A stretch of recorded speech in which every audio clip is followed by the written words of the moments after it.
जनप्रतिनिधि हैं, जनप्रतिनिधियों के घरों पर जा करके धरना शुरू कर दिया है। अंबानी अडानी गैस बेचना बंद करो, बंद करो, बंद करो। स्मार्ट मीटर लगाना बंद करो, बंद करो, बंद करो। क्योंकि पिछली बार आए थे तो पुलिस जाने नहीं दिया पास में लोगों को। एक तरह का ऐसा माहौल किया कि एक राजनीतिक स्टंट पैदा कर दिया, न कि कुछ काम किया। पुनिया टॉयज लेकर आया है बगर में धमाकेदार ऑफर के साथ शानदार इलेक्ट्रिकल टॉयज कार। यहां आपको मिलेंगे 1 वर्ष से लेकर 12 वर्ष के बच्चों के खिलौने। 15,000 में मिलने वाली कार मिलेगी आपको यहां पर मात्र 9,500 में। फोन उठाओ, व्हाट्सएप करें, कार की फोटो मंगवाओ, अपनी मनपसंद कार सेलेक्ट करें, कुछ पेमेंट एडवांस करें और घर ही मंगवाएं। 15 किलोमीटर तक फ्री होम डिलीवरी। और आज ही विजिट करें पुनिया टॉयज, बगर पुलिस स्टेशन के सामने।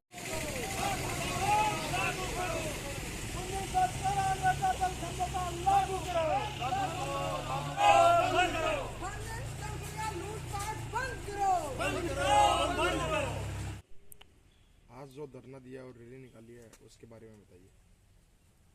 मैं किसान सभा जिला उपाध्यक्ष बजरंग लाल बराला। हमने 648 दिन से लगातार 2024 1 जनवरी से धरना चल रहा है नहर के बाबत।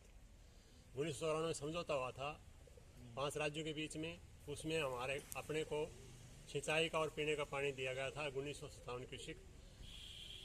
उसके चक्कर में 30-35 साल में हरियाणा कभी इनकार कर दिया, कभी कुछ लगा के, और ये इनकार करते रहे। लेकिन इसमें ये समझौता रद्द होने की स्थिति आ गई तो हमने धरना दिया। अब हमने बार बार मुख्यमंत्री, उपराष्ट्रपति, प्रधानमंत्री सबको हम ज्ञापन देते आ रहे हैं। सब लोग पानी के लिए बोल रहे हैं, लेकिन अभी तक डीपीआर नहीं बनाई। हमने अभी जो पिछले वर्तमान में जो बरसात के पानी से फसल खराब हो गई, वो कम से कम 80-90% खराब हो चुकी। केवल बाजरा एक ऐसा है अनाज जिसमें थोड़ा बहुत बचा है, बाकी मूंग, मोट, चौड़ा, कपास सब बर्बाद हो गई। लेकिन किस प्रशासन कंपनियों से मिलकर के और उसको 33% भी नहीं कर रहे, 30% कर रहे हैं खराबा। क्रॉप कटिंग का भी ऐसे बरगलाना है, किसानों को बरगला रहे हैं, न तो उनको साथ लेके काम कर रहे हैं। तो हमारा इसके विषय में ये कहना है कि हमको 80% का मुआवजा और बीमा राशि मिलनी चाहिए, कि हमारा प्रीमियम कट रहा है। दूसरी बात, बकाया बीमा का पैसा 2022-23 का बाकी पड़ा है, अभी तक नहीं दिया सरकार ने। बार बार हमको ज्ञापन दे रहे हैं। और प्राइवेट कंपनियां, फाइनेंस कंपनियां, बैंक वाले मनमानी कर रहे हैं, जाके किसी को गरीब आदमी को सताते हैं, रात को जाते हैं, धमकाते हैं, तो उनका ताला लगा देते हैं। तो ये हम इसके लिए भी इसका विरोध कर रहे हैं। हमारा इस तरह से 10 सूत्री मांग है। उसके लिए हमने आज ये तय किया कि 10 तारीख को हम रैली के द्वारा जनता को बताएंगे और आकर उपखंड अधिकारी के सामने इसका ज्ञापन देंगे। तो आज उपखंड अधिकारी तो मौजूद नहीं, क्योंकि कल वो मुख्यमंत्री आ रहे हैं, और लेकिन तहसीलदार साहब जी आ गए हैं, उनको हम ज्ञापन देंगे थोड़ी देर में। कल मुख्यमंत्री भजनलाल मंडरेला आ रहे हैं। हाँ, उनके समक्ष भी आपको मांग रखनी चाहिए। बिल्कुल, हम भी ज्ञापन देंगे उसको भी। कल 11-12 बजे वो पहुंचेंगे ना, तो हम ज्ञापन देंगे इस मामले में। क्या लगता है, कोई सौगात देके जाएंगे या फिर ऐसे आ रहे हैं? सौगात का हमें तो अंदाजा है नहीं, क्योंकि पिछली बार आए थे तो पुलिस जाने नहीं दिया पास में लोगों को। एक तरह का ऐसा माहौल किया कि एक राजनीतिक स्टंट पैदा कर दिया, न कि कुछ काम किया। करोड़ों रुपए खर्च कर जाते हैं, बोल के चले जाते हैं, कुछ करते कुछ नहीं है। हम तो ये सोचते हैं कि धरातल पर कोई कार्यान्वित होती है, काम शुरू होता है, तो उसको मानते हैं। ऐसे तो इस पिछले केंद्र सरकार, राज्य सरकार, हरियाणा सरकार बोलती आ रही है भाई ये कर दें, कर किया कुछ नहीं। आपका नाम? बजरंग लाल बराला, जिला उपाध्यक्ष, किसान सभा। बताइए। मैं राजेंद्र सिंह, चिड़ाव तहसील किसान सभा अध्यक्ष।